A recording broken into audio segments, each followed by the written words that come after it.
Le preguntábamos a José María Bonparte el tema de la conquista, el encuentro, el choque de civilizaciones cuando el español arriba a esta área de la provincia de Córdoba que está en el Valle de Ongamira y se encuentra con un panorama que por ahí le sorprenderá, por otra parte le habrá indignado, habrá sido un pueblo frágil, un pueblo guerrero. ¿Cómo era ese entorno con el que se encontró el español que venía arrasando con todo, ¿no? Y apropiándose? Sí, Córdoba no fue una excepción, digamos, cuando uno analiza cualquier otra área de lo que significa el noroeste argentino, por ejemplo, acordémonos que la zona de Chaco y Patagonia son ocupadas por el Estado argentino, por lo tanto pensemos en el momento hispánico, del contacto, encuentro, desencuentro. Córdoba, decía, no es una excepción, al contrario.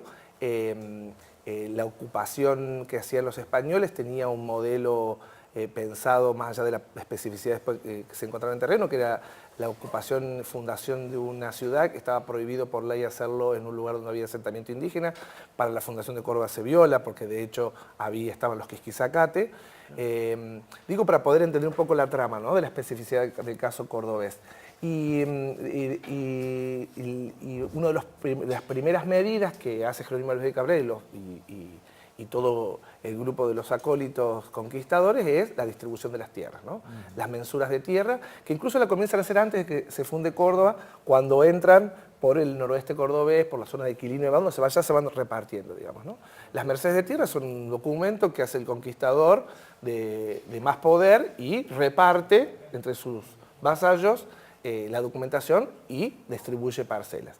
Y eso implicaba un cambio significativo, porque Andrés y Roxana lo que estaban hablando es de cazadores-recolectores que se movían en largas extensiones de tierra, que pernoctaban, que dialogaban, que intercambiaban con los distintos grupos, y de golpe el español lo que hace es los sedentariza en condiciones de subordinación. Crean las llamadas encomiendas de indios, por eso en las crónicas o los documentos coloniales aparece muchas veces fuga de indígenas de esas encomiendas, que eran espacios de sedentarización y de obligación a trabajar, ¿no? Entonces, en ese sentido, la resistencia indígena, al menos en lo que podemos saber de los pocos documentos, porque muchos se perdieron del archivo histórico, es que la resistencia fue inicial, digamos, ¿no? O sea, nada distinto a lo que conocemos por otros territorios. Incluso en las estimaciones de población, que son muy difíciles porque justamente las primeras estimaciones las van a dar los españoles. Claro. Pensá que el primer censo que se hace en Córdoba, el único y primer censo en la época colonial, es 1778. O sea, muy tardíamente comparado a la fundación, 200 años después. Pero por los padrones de indios y demás, hay una discusión de cuántos habitantes había. Sí sabemos por las crónicas que, sin hablar específicamente de números, hablan de miles.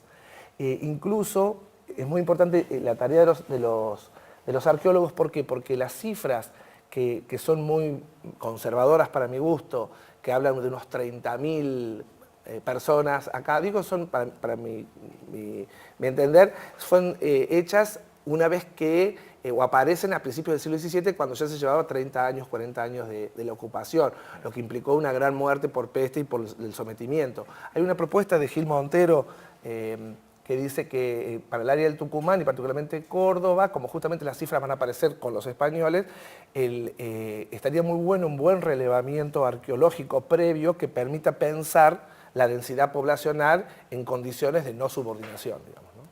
Claro, es distinta la mirada. Sí, ahí. exacto. Hay también otras reconstrucciones para el caso de Ongamira en particular, sobre la base de los trabajos del ingeniero Aníbal Montes, y los hallazgos de estos cuerpos humanos en un alero, esta idea de que los pueblos, digamos, resistían yéndose a las montañas y que luchaban hasta el final, y que luego, digamos, al ser arrinconados por los soldados, se tiraron, digamos, por el cerro, muriendo. Esta descripción, que si ustedes prestan un poco de atención, se vincula también a lo que ha pasado en Masada.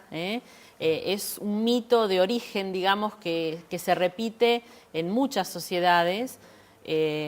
No estaría, digamos, siendo explicado por lo que nosotros encontramos como arqueólogos, claro, porque no hay evidencia de eso. Porque los cuerpos humanos tienen 3.500, 2.500, tienen varios miles de años de antigüedad. Claro. Es decir, que eso que se recuperó no sería del contacto con los españoles. Sí, de hecho, Aníbal Montes en los 50 dice que esa historia del suicidio en masa de la población comechingona del Valle de Ongamira, digamos, es un invento de esa época, o sea, del 50. De los años 50. Para atraer gente.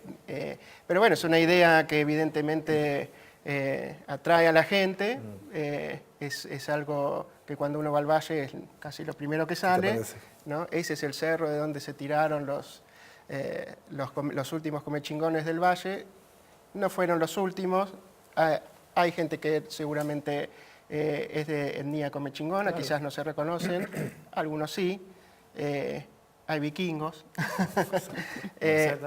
pero digamos, eso es como una nota de color acerca del contacto.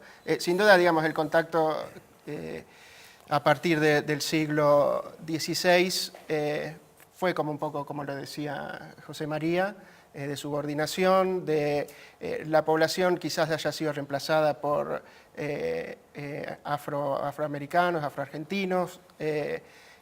En Ongamira particularmente hubo un asentamiento jesuita que se dedicaba a la cría de burros y de negras, ¿sí? Y de negros.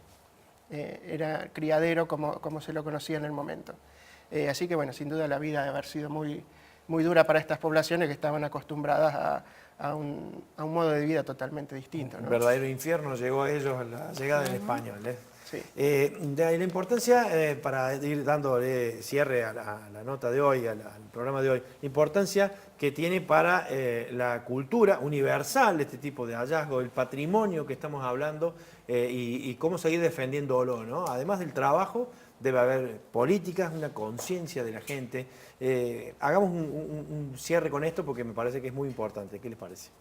Sí, yo en el caso particular de Ongamira, venimos trabajando desde el 2010, trabajando con la población local, creando un poco la gente ya tenía conciencia acerca del patrimonio cultural y natural, ¿no? del valle, y nosotros lo que hemos ido realizando en este tiempo es invitarlos a las excavaciones, que entiendan cuál es el proceso de la arqueología como disciplina científica, qué es lo que nos preguntamos, por qué vamos a excavar ahí.